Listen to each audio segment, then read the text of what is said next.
In today's free online video editing tutorial, I want to show you how you can export the audio only in Adobe Premiere Pro CC completely for free. Let's get right into it. Step 1 is to open up Adobe CC Premiere Pro, or whatever version you have.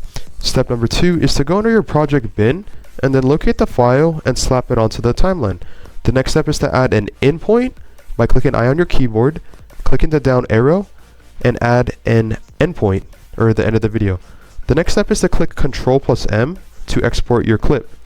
Once the window opens, you want to go under the export settings under format and click the drop down arrow under format and scroll down until you see MP3 and then click on it.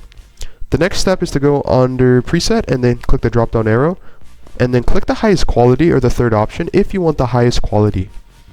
Name your file under the output name like so and then click export.